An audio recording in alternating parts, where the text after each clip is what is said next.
Okay, just to conclude this discussion about perfect magnetic conductor, perfect electric conductor और perfect magnetic conductor की boundary condition में फर्क क्या होगा कि अब हम बात कर रहे हैं परफेक्ट मैग्नेटिक कंडक्टर की बात कर। इट मींस कि it is not electric conductor. इसका मतलब ये है कि ये जो इसकी जो बाउंड्री है मीडियम वन और मीडियम टू के दरमियान जो बाउंड्री है, क्योंकि ये इलेक्ट्रिक कंडक्टर नहीं है, इसका मतलब है कि इलेक्ट्रिक चार्जेस नहीं होंगे। इलेक्ट्रिक चार्जेस नहीं होंगे इसका मतलब है कि सरफेस चार्ज डेंसिटी जीरो के बराबर होगी। और क्योंकि इलेक्ट्रिक करंट जीरो है तो इलेक्ट्रिक चार्जेस जीरो हैं तो of course electric current density भी जीरो के बराबर होगी। इस केस में हमारे पास जो मैंने हाइपोथेटिकल आपको कहा था कि there will be some magnetic current density, तो वो सिर्फ और सिर्फ एग्जिस्ट करेगी। तो आपके पास मैग्नेटिक कंडक्टर की बाउंड्री के ऊपर सिर्फ ये होगा, बाकी ये दोनों जीरो के बराबर। तो जो जनरल बाउंड्री कंडीशंस हैं उनके बेस के ऊपर मैं अगेन चार बाउंड्री कंडीशंस क्या आएंगी हमारे पास। पहले तो आपके पास आ जाएगा कि एन डॉट, अगेन इसको मैं D1 नहीं कह रहा, सिंपली डी कह रहा हूँ क्योंकि यहाँ पे आपके पास ऑफ कोर्स B2 और B2 भी जीरो के बराबर। We only have medium one side पे हमारे पास quantities, so n dot d will be equal to zero. n dot b तो ऑलरेडी जीरो के बराबर था। n क्रॉस e जो है आपके पास m के बराबर, और n क्रॉस h आपके पास जीरो के बराबर। So if you go back to my previous session में अगर आप इसको फिर वीडियो लेक्चर देख लेंगे, you will find out कि जो डिफरेंस आपको नजर आ रहा है वो ये इन दो में नजर आ रहा है। पहली अगर इस कंडीशन को देखें, इस कंडीशन का क्या मतलब है कि परफेक्ट मैग्नेटिक कंडक्टर के अक्रॉस अगर हम tangent component of magnetic field देखेंगे, एन क्रॉस एच का मतलब, जिस तरह मैं बार बार एक्सप्लेन कर रहा हूँ, एन क्रॉस एच का मतलब है कि मैग्नेटिक फील्ड का कौन सा कंपोनेंट, टेंजेंट कंपोनेंट, वो हमेशा किसके बराबर होगा, जीरो के बराबर। इट मीन्स कि अगर हमारे पास ये एक शीट हो, ये एक शीट है, परफेक्ट मैग्नेटिक कंडक्टर की शीट, ठीक है, इसके अगर आप टेंजेंट डायरेक्शन में मैग्नेटिक फील्ड को मेजर करेंगे वो टोटली क्या होगी, जीरो की। इसका मतलब है कि परफेक्ट मैग्नेटिक कंडक्टर के क्रॉस अगर मैग्नेटिक फील्ड होगी वो टोटली क्या होगी, नॉर्मल होगी। Magnetic field will be totally normal. अगर आप इसको रिलेट करें परफेक्ट इलेक्ट्रिक कंडक्टर के साथ, परफेक्ट इलेक्ट्रिक कंडक्टर के बारे में मैंने क्या कहा था, मैं यहाँ पे दोबारा से लिख कर लेता हूँ ताकि दोनों को आप साइड बाय साइड कंपेयर कर सकें कि अगर आपके पास ये एक परफेक्ट इलेक्ट्रिक कंडक्टर की शीट हो, इसके बारे में मैंने क्या कहा था कि इसके टेंजेंट डायरेक्शन में इलेक्ट्रिक फील्ड जीरो होगी। इसका मतलब है कि इलेक्ट्रिक फील्ड जो है वो टोटली नॉर्मल है। अब आप देखिए इन दोनों को कंपेयर कर सकते हैं, मैग्नेटिक शीट का बिहेवियर ये है, इलेक्ट्रिक कंडक्टर का behavior।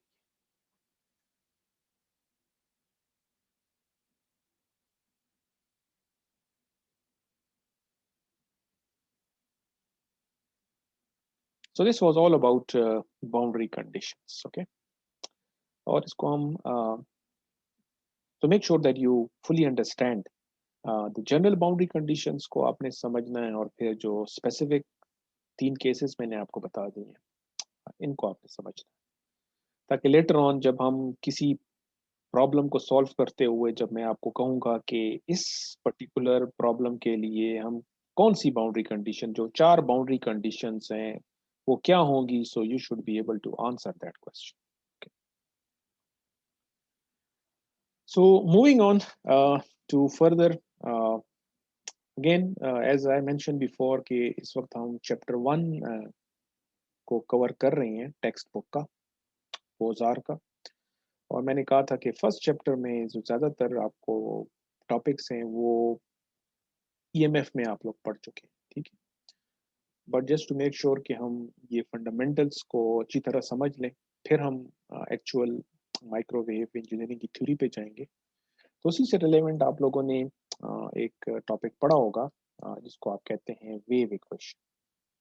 तो इस वेव इक्वेशन को भी हम देख लेते हैं।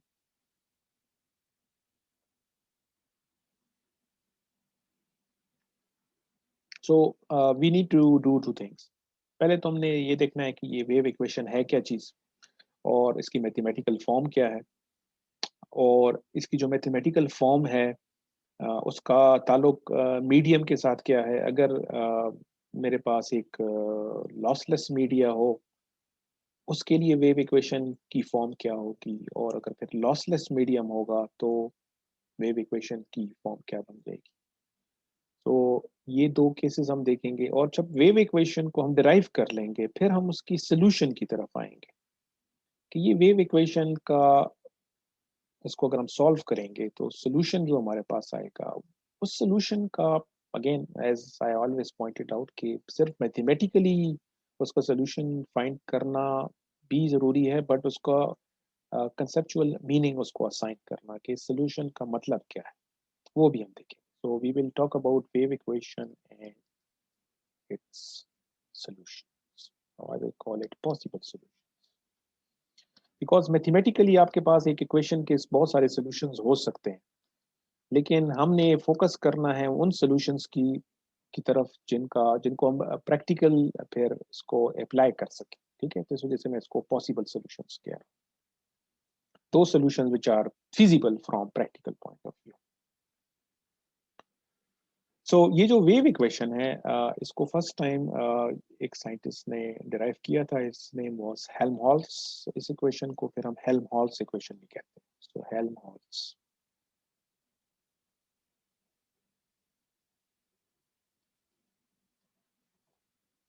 वेव इक्वेशन और हेल्महोल्ट्ज इक्वेशन। सो इसका ताल्लुक वेव इक्वेशन, इसको हम कह रहे हैं, इसका मतलब है कि we are talking about electromagnetic wave की हम बात कर रहे हैं, जिसमें इलेक्ट्रिक फील्ड भी होगा और मैग्नेटिक फील्ड भी होगा। तो ये वेव इक्वेशन हम किस मीडियम में इसको डिराइव कर रहे हैं, तो मीडियम के हवाले से हम कुछ कंडीशंस रख लेते हैं कि हम किस मीडियम में इस वेव इक्वेशन को डिराइव करेंगे। तो पहला तो हम अज्यूम कर लेते हैं कि मीडियम जो है वो सोर्स फ्री है ना, सोर्स फ्री। और दूसरा हम अज्यूम कर लेते हैं कि हमारा मीडियम जो है वो लीनियर है। इसके साथ साथ हम अज्यूम कर लेते हैं कि हमारा मीडियम आइसोट्रोपिक है, और साथ में हम अज्यूम कर लेते हैं कि हमारा मीडियम होमोजेनियस।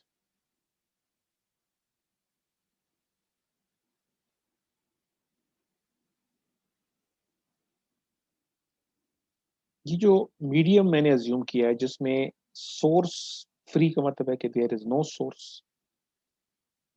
लीनियरिटी का ऑलरेडी मैं डिराइव मेंशन कर चुका हूं, जब मैंने आपको सेकंड लेक्चर में कहा था कि लीनियर और नॉन लीनियर का क्या मतलब होता है, आइसोट्रोपिक और नॉन नॉन आइसोट्रोपिक मीडियम का क्या मतलब होता है, और होमोजीनियस और नॉन होमोजीनियस का क्या मतलब होता है। तो हम इस वक्त अज्यूम कर रहे हैं कि हमारा मीडियम लीनियर है, हमारा मीडियम आइसोट्रोपिक है, और साथ में होमोजीनियस। इस किस्म के मीडियम में मैक्सवेल्स की जो दो इक्वेशंस हैं, जिनको हम कर्ल इक्वेशंस कहेंगे, क्योंकि जिन जो इक्वेशंस हैं उनमें दो में डॉट प्रोडक्ट इन्वॉल्व है, एक में कर्ल ऑपरेशन इन्वॉल्व है, और एक में, सॉरी, दो में डाइवर्जेंस ऑपरेशन है, दो में कर्ल ऑपरेशन है। तो इस वक्त मैं मैक्सवेल कर्ल इक्वेशंस की बात कर रहा हूँ, और हम इनको फेजर फॉर्म में लिखेंगे। ठीक है,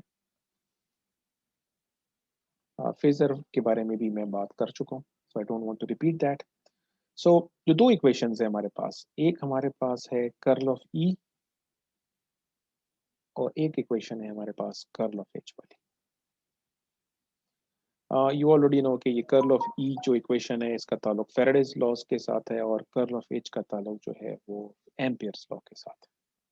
सो पॉइंट फॉर्म में हमने ये देखा था कि curl of E will always be equal to minus, और फिर डी बाई डी टी है, और d by d t phasor form में, if you remember, d by d t की जगह हमने क्या लिखा था, जी ओमेगा लिखा था।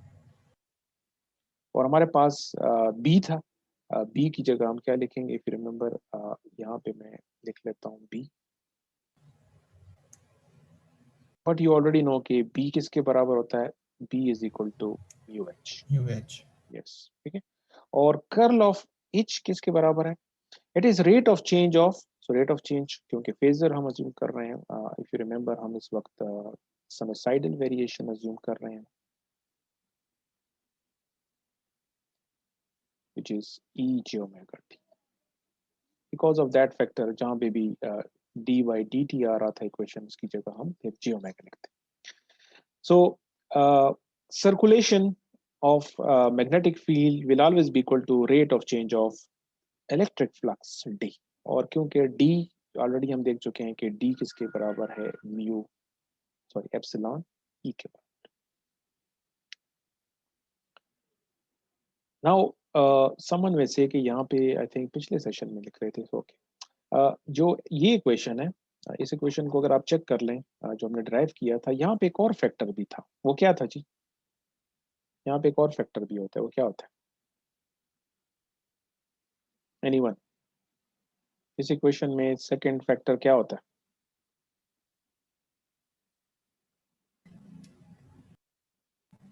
जे सर, जे। वो जे मैंने क्यों नहीं लिया हुआ, ये मैंने 0 लिया हुआ है, क्यों,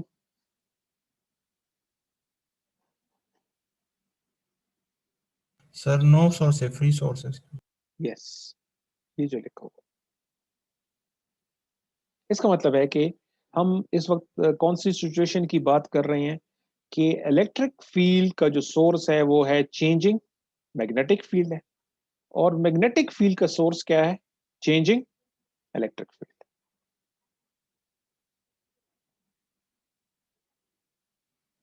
अब ये जो दो इक्वेशन है हमारे पास, इक्वेशन 1 और इक्वेशन 2,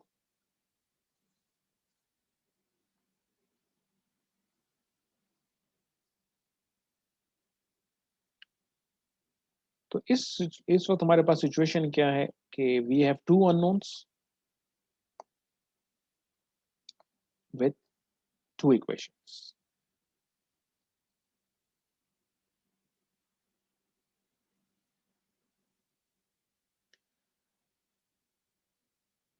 तो टू अननोन्स, हम किस चीज की बात कर रहे हैं, हम बात कर रहे हैं ई और एच की। ये हमारे दो अननोन्स हैं और हमारे पास दो इक्वेशंस, ठीक है। इन दो इक्वेशंस को यूज करके हम एक ऐसी इक्वेशन में ट्रांसफॉर्म करेंगे कि अगर आप इक्वेशन 1 को देखें, इक्वेशन 1 में हमारे पास ई भी है और एच भी है, ई भी अननोन है, एच भी अननोन, ठीक हो गया। अगर इक्वेशन 2 को अगर हम देखें, इसमें भी आप देखें लेफ्ट साइड पे एच है और राइट साइड पे ई है, लेकिन एच भी अननोन है, ई भी unknown. We can use a manipulation such that these two equations are transformed into a single equation such that it only consists of either E or it consists of either H, ठीक है। हम चाहते हैं कि एक ऐसी equation हमारे पास आ जाए कि जिसमें सिर्फ E हो या सिर्फ H हो, और इसको फिर हम सॉल्व करके E का सोल्यूशन फाइंड कर लें, और फिर ऑफ कोर्स ई का अगर इन दोनों अननोन में से कोई एक अननोन भी आप फाइंड कर लें, तो फिर दूसरा अननोन आप इन दोनों इक्वेशन से फाइंड कर सकते हैं। अगर हम देखें कि अगर मैं ई का सोल्यूशन फाइंड कर लूं किसी तरीके से, और वो सोल्यूशन यहाँ सब्सटीट्यूट कर दूं, तो मेरे पास एच आ जाएगा। सो इट मीन्स के finding any of the two, या चाहे ई में फाइंड कर लूं या मैं एच फाइंड कर लूं, तो फिर मेरा काम आसान। तो इसके लिए हम पहले क्या करते हैं कि एक ऐसी इक्वेशन हम डिराइव करते हैं जिसमें सिर्फ और सिर्फ ई हो, ठीक है। सो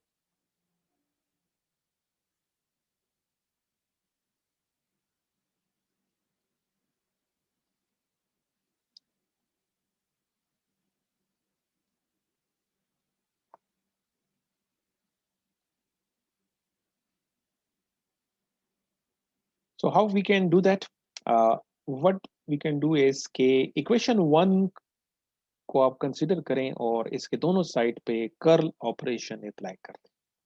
इक्वेशन 1 जो आपके सामने है, इस इक्वेशन के दोनों साइड पे आपने कर्ल ऑपरेशन अप्लाई कर, तो लेफ्ट साइड पे ऑलरेडी कर्ल ऑपरेशन है, इसका मतलब है कि एक और कर्ल ऑपरेशन हम अप्लाई कर देंगे, और राइट साइड पे ये हमारे पास है, इसका मतलब है कि हम सिर्फ आपके जे ओमेगा म्यू तो आपके पास कांस्टेंट फैक्टर है, तो एच के साथ हम कर्ल ऑपरेशन अप्लाई करेंगे। ठीक हो गया। सो मेरे पास क्या रिजल्ट आएगा, I will say from equation 1 मेरे पास क्या आ गया कि कर्ल ऑफ ई आ जाएगा, और राइट साइड पे क्या आ जाएगा, minus j omega mu curl of H आ जाएगा। ठीक है। सो इक्वेशन 1 को मैंने क्या किया कि दोनों साइड पे कर्ल ऑपरेशन अप्लाई कर दिया। अब जो राइट साइड पे मेरे पास ये आ गया curl of H. We know from Maxwell equation के कर्ल ऑफ एच जो है वो इसके बराबर है। सो इक्वेशन 2 को मैं यूज कर सकता हूँ, और कर्ल ऑफ एच को मैं रिप्लेस कर दूंगा इससे। okay? इसको मैं रिप्लेस कर रहा हूँ,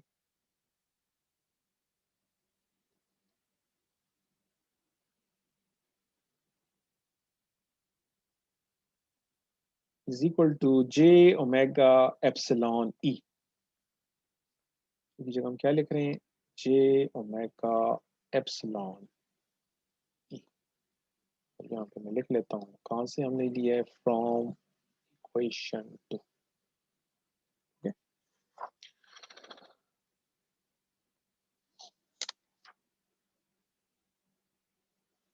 अब ये जो लेफ्ट साइड पे हमारे पास एक ऑपरेशन है कि एक वेक्टर क्वांटिटी है ई, और इसका हमने 2 दफा कर्ल ऑपरेशन अप्लाई किया है, एक दफा कर लिया फिर दोबारा से कर लिया। इसको हम रिप्लेस कर सकते हैं एक वेक्टर आइडेंटिटी के साथ,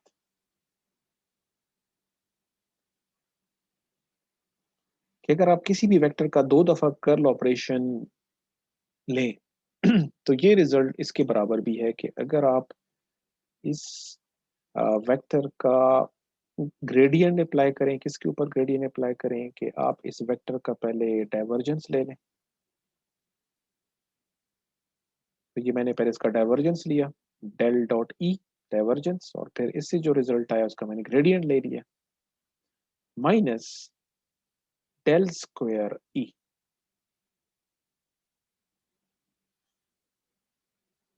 तो ये मैं जब भी वेक्टर आइडेंटिटी की बात करूँ, इसका मतलब है कि ये हर वेक्टर के ऊपर अप्लाइकेबल है इस वक्त, क्योंकि हमारा वेक्टर ई है तो हम इसको ई के ऊपर अप्लाई कर रहे हैं। ठीक है, but this result is applicable to any vector. So left hand side को मैं इस वेक्टर आइडेंटिटी से रिप्लेस कर लेता हूँ।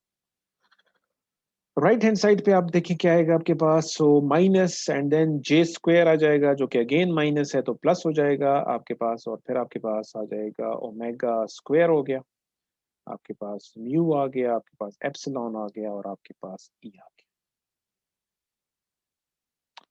सो ये जो ऑपरेशन राइट हैंड साइड है इसको हम इससे रिप्लेस कर लेते हैं।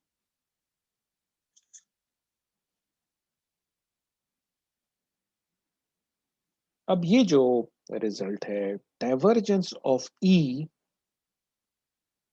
डाइवर्जेंस ऑफ ई किसके बराबर होगा जी, जो केस हम कंसीडर कर रहे हैं, डाइवर्जेंस ऑफ ई किसके बराबर होगा, 0 सर।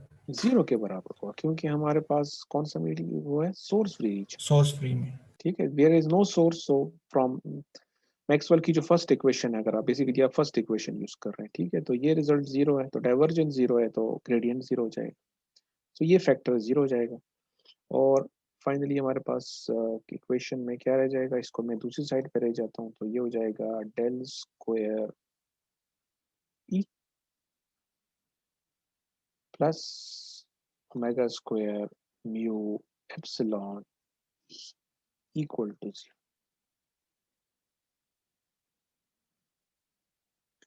ये जो इक्वेशन हमने डिराइव कर ली है दिस, इसको हम बेसिकली हम कहते हैं वेव इक्वेशन,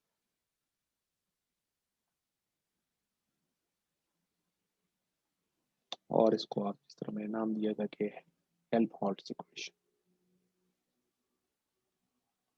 अब इस इक्वेशन को there is another form of wave equation as well, क्योंकि इस इक्वेशन में, इस वेव इक्वेशन में इलेक्ट्रिक फील्ड इन्वॉल्व है, there is only electric field vector जो हमारा अननोन है, इस वजह से इसको हम इलेक्ट्रिक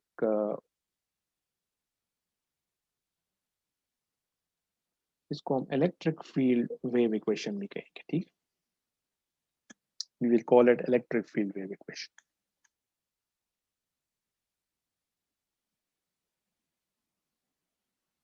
Now ये जो हमने derive की equation, इसको if you go back, मैंने क्या लिखा हुआ है कि equation that contains only E. What if ये जो दो equation मेरे सामने है, मैं चाहता हूँ कि इन दो equation से एक ऐसी equation derive कर लूँ जिसमें सिर्फ और सिर्फ H हो, तो वो भी possible है. वो पॉसिबल अगेन बड़ा आसान है, मैं सिर्फ इसको बता देता हूँ स्टेप और फिर डायरेक्टली मैं इसको लिखूंगा.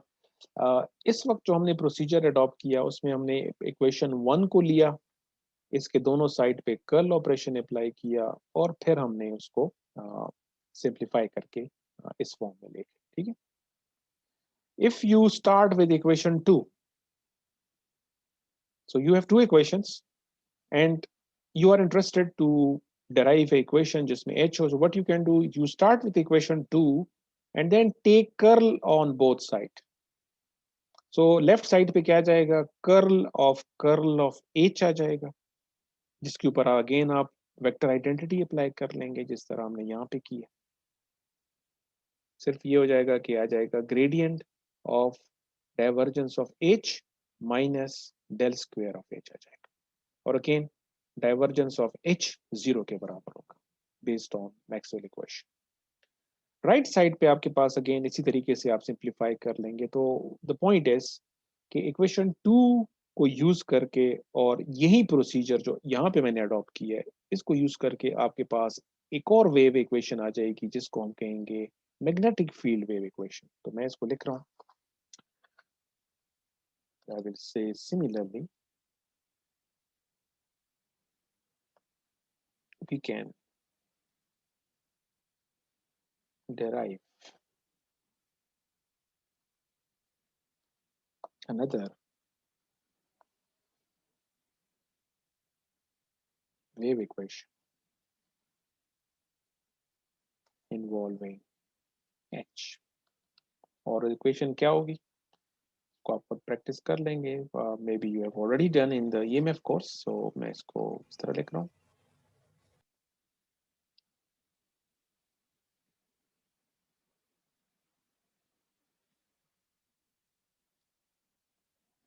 तो ये भी आपके पास wave equation.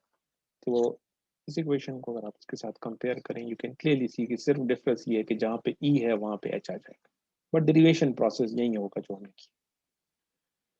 So this is also wave equation but difference is कि इसमें अब एच.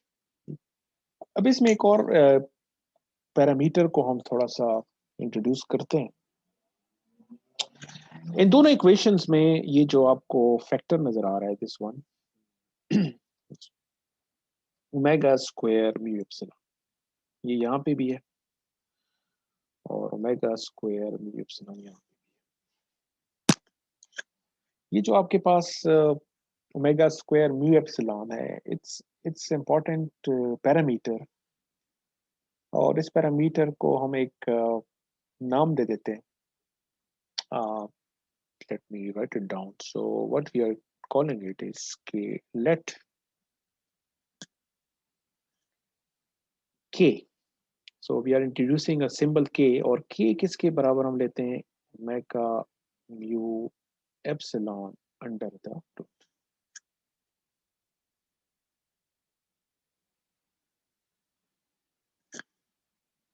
ये है क्या चीज, इस वक्त इसको हम जो तीन नाम से रिप्रेजेंट कर लेते हैं and then we will later on जब इस टॉपिक को हम जनरलाइज कर लेंगे फिर हम इसको एक स्टैंडर्ड नाम देंगे. इसको आप कह सकते हैं प्रोपगेशन कांस्टेंट भी कह सकते हैं.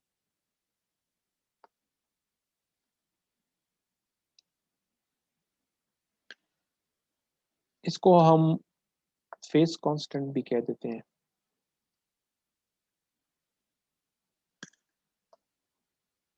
और इसको हम वेव नंबर भी कह देते हैं. इस वक्त इसको मैं तीन डिफरेंट नाम दे रहा हूं. ठीक है, propagation constant, face constant and wave number.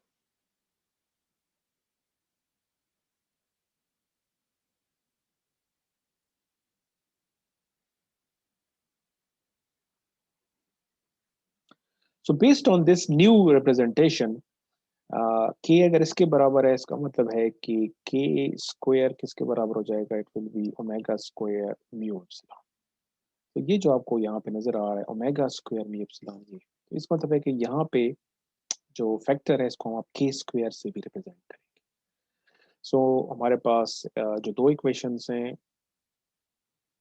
Electric field wave equation को हम इस तरह रिप्रेजेंट करेंगे plus k square E equal to 0, और इसी तरीके से मैग्नेटिक फील्ड के लिए हम लिखेंगे plus k square H equal to 0।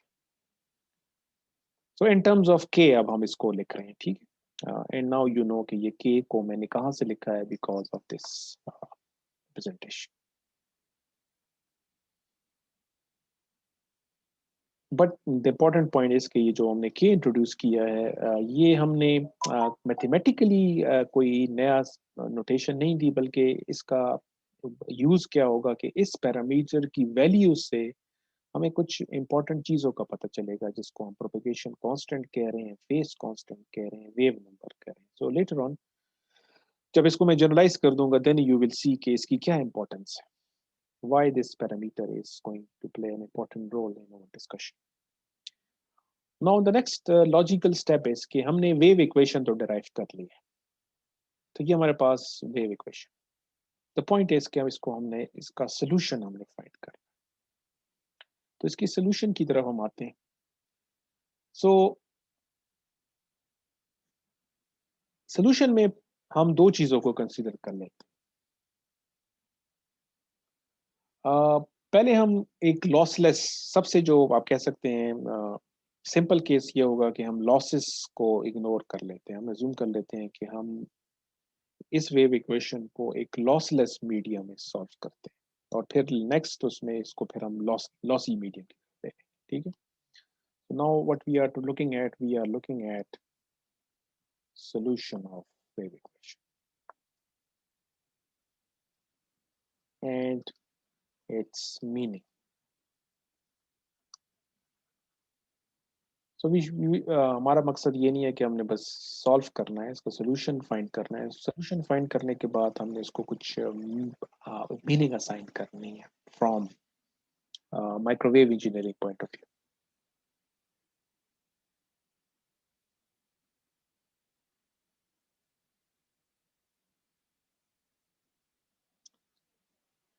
सो हमारा जो सोल्यूशन है वो कौन से केस में हम कंसिडर कर रहे हैं कि lossless medium. We will say for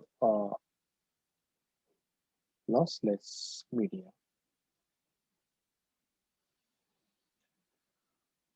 अब लॉसलेस मीडिया का इस इक्वेशन के सोल्यूशन पे क्या फर्क पड़ेगा वो हम देख लेते हैं। सो लॉसलेस मीडियम का ऑलरेडी हम डिफाइन कर चुके हैं कि अगर मीडियम लॉसलेस होगा, उसकी परमिटिविटी, उसकी परमिएबिलिटी दोनों क्या होंगे, रियल होंगे, ठीक हो गया। एक तो हम लॉसेस को हमने कंडक्टिविटी के साथ रिलेट किया था ना, ठीक हो गया। और दूसरा मैंने आपको क्या कहा था कि मीडियम की लॉसेस को हम उसकी परमिटिविटी और परमिएबिलिटी से भी रिप्रेजेंट कर सकते हैं। अगर तो ये दोनों रियल होंगे, इसका मतलब है कि यहाँ पे मैं लिख रहा हूँ for lossless media epsilon and mu are real numbers, ठीक, ये रियल नंबर्स होंगे।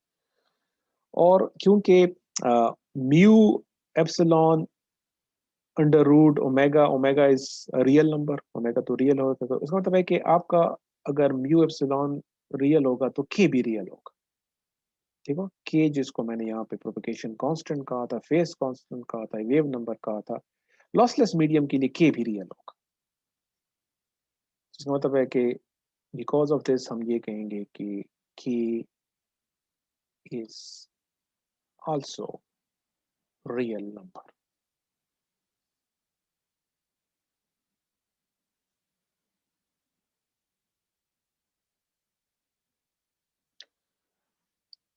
नाउ जो वेव इक्वेशन हमने सॉल्व करनी है, ऑफ कोर्स हमारे पास दो इक्वेशन है, ये है दे, दोनों आपको नजर आ रहा है कि दे मैथमेटिकली अगर आप इसकी प्रेजेंटेशन देखें दोनों सेम है। तो अगर एक का सोल्यूशन हम फाइंड कर लें तो दूसरे का सोल्यूशन भी उसी तरीके से फाइंड कर लेते हैं। ठीक है, तो मैं इस इक्वेशन को सॉल्व करता हूँ। ये जो इक्वेशन है,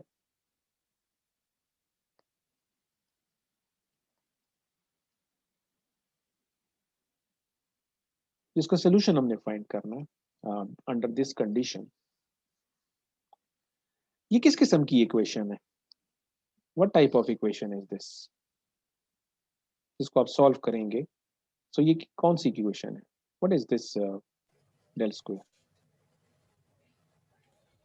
Second order, sir. Yes, this is basically a second order. And आगे क्या कहेंगे आप? सेकेंड ऑर्डर के बाद आपने क्या कहा? Linear differential equation. Yes, it is basically a differential equation. So अगर मैं इसको एक्सपेंड करूं, ये जो डेल स्क्वायर लिखा हुआ है, एक्चुअली डेल स्क्वायर का मतलब डेल स्क्वायर ई क्या चीज है, किसके बराबर है del square E? You are going to solve this equation.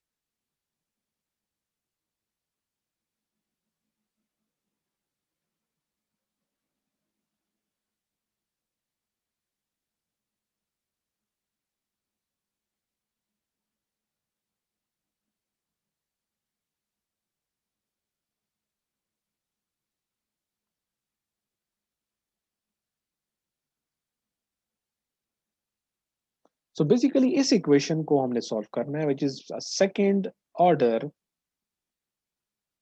Partial differential equation. क्योंकि ये जो ई का आपने with respect to x second order derivative लेना है, वाई विद रिस्पेक्ट लेना है, जेड भी लेना है, तो ये एक आपके पास पार्शियल डिफरेंशियल इक्वेशन है और दूसरा है सेकेंड ऑर्डर। ये जो second order partial differential equation है, ये आप कहेंगे कि ये हमारा सबसे लास्ट स्टेप होगा जब हम सॉल्व करेंगे। इस वक्त हम क्या चाहते हैं? हम चाहते हैं कि इस इक्वेशन को थोड़ा सा इसकी सिंप्लीफाइड फॉर्म कंसीडर करें और उस सिंप्लीफाइड फॉर्म को हम सोल्यूशन फाइंड कर लें, ताकि हम कुछ उसकी कंसेप्चुअल हमारा जो नॉलेज है वो डेवलप हो जाए, फिर हम इसको जनरलाइज कर देंगे। ठीक है ना? तो इस वक्त मैं इस इक्वेशन को थोड़ा सिंप्लीफाई करना चाहता हूँ। बजाय कि मैं इसको इस ओरिजिनल इस फॉर्म में सॉल्व करूँ, मैं इसको एक सिंपल इसका एक केस ले लेता हूँ, ताकि इक्वेशन थोड़ी सिंपल हो जाए और उसका सोल्यूशन हमारे पास आ जाए, और उस सोल्यूशन को हम कुछ मीनिंगफुल इंफॉर्मेशन असाइन कर दें, तो फिर हमारे लिए आसान हो जाएगा कि फिर हम इस इक्वेशन को फिर लेटर ऑन सॉल्व करेंगे। सो जो हमारी एजम्पशन है वो ये है, वो जिसको यूज करके हम इस इक्वेशन का सोल्यूशन फाइंड करेंगे। सो हम अज्यूम कर रहे हैं,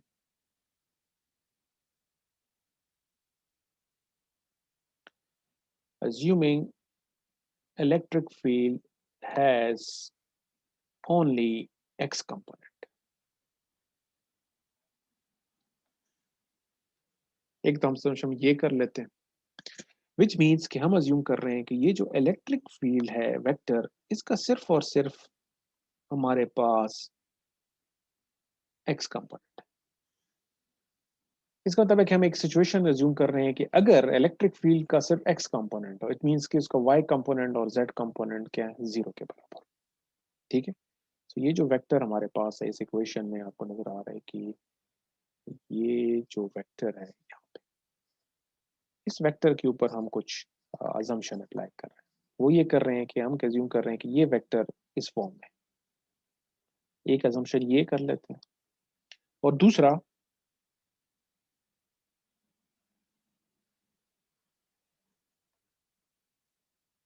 and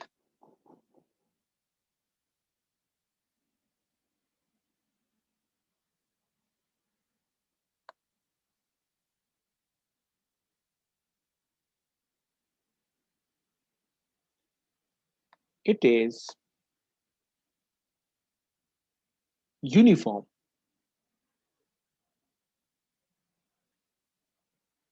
in x and y directions।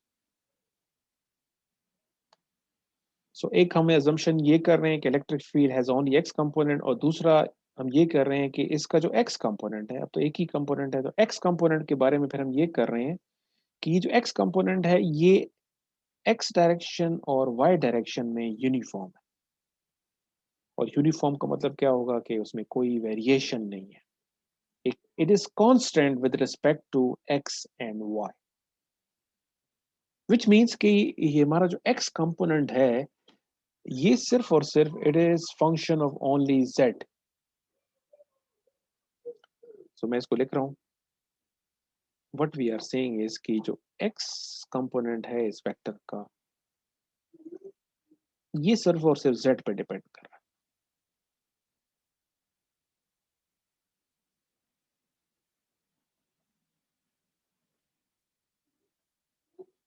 इसको मैं फर्दर ये भी कह लेता हूँ कि d बाय डी एक्स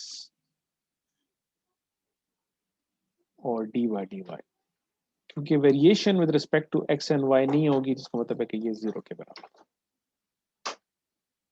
ठीक, this is no variation with respect to x and y, इसका ये मतलब।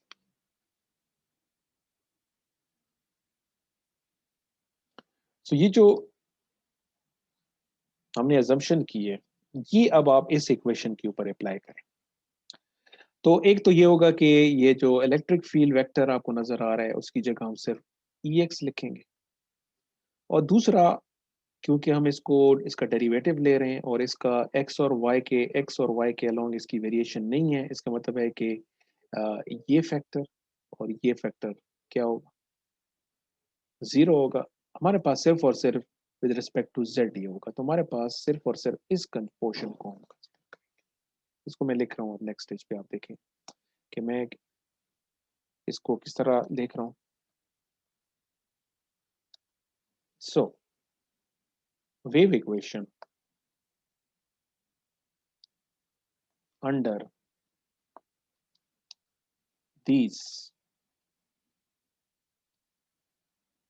assumptions reduced to this form. And what is that form?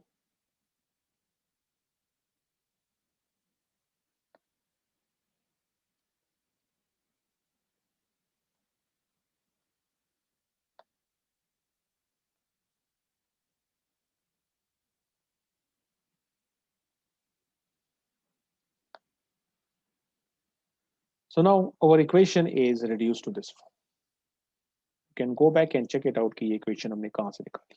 So original जो equations थी जिसमें वेक्टर E था, जिसमें अगर हम देखते हैं कि वेक्टर E को था उसका x कंपोनेंट भी होना चाहिए था, y भी था, z भी था, लेकिन मैंने assumption ले ली कि इलेक्ट्रिक फील्ड का अगर एक कंपोनेंट हो और साथ में मैंने ये कंडीशन भी पुट कर ली कि ये जो कंपोनेंट है ये सिर्फ और सिर्फ z पे डिपेंड करे, x और y पे डिपेंड ना करे। तो अगर ये वेक्टर x पे डिपेंड नहीं करता, y पे डिपेंड नहीं करता, तो इसका मतलब है कि d बाई डी एक्स और d बाई डी वाई 0 हो जाएगा, तो सिर्फ ये दो टर्म आ जाएगी। ठीक है, अब ये हमारे पास इक्वेशन आ गई। अब ये जो इक्वेशन है, अब क्योंकि ये सिर्फ और सिर्फ फंक्शन ऑफ z है, तो ये अब हमारे पास है, this is now second order ordinary differential equation, it is not partial, it is ordinary differential equation. Now इसका जो सोल्यूशन है, I am not going to go through the step by step, इस तरह की इक्वेशंस आप बहुत दफ़ा solve कर चुके होंगे इन योर मैथमेटिक कोर्सेज। सो मैं इसका सोल्यूशन डायरेक्ट लिख रहा हूँ। इस तरह की सेकेंड ऑर्डर ऑर्डिनरी डिफरेंशियल अगर इक्वेशन आपके पास हो, इसका सोल्यूशन